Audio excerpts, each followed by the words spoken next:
Umwisilamu ati mbega ubuyobe bw'abakristu bemera ko Yesu ari Imana n'ibindi byinshi namwe muzi abanyamadini badahurizako mwabyumvise neza. Imana y'abadive yigisha isabato, Imana y'abakatolika n'abandi barokore iyamiriza iyo nyigisho y'abadive.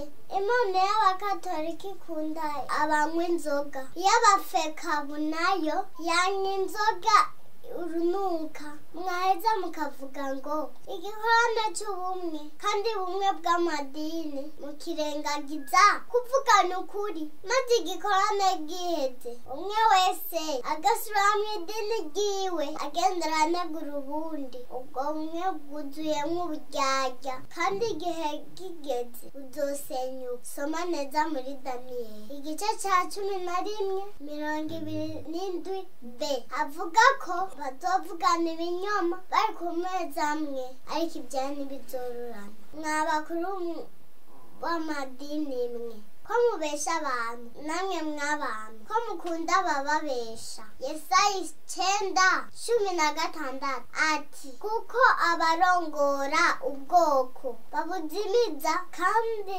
abarongowe nabo barahona. Uri n'ugutwi yumva niyumve.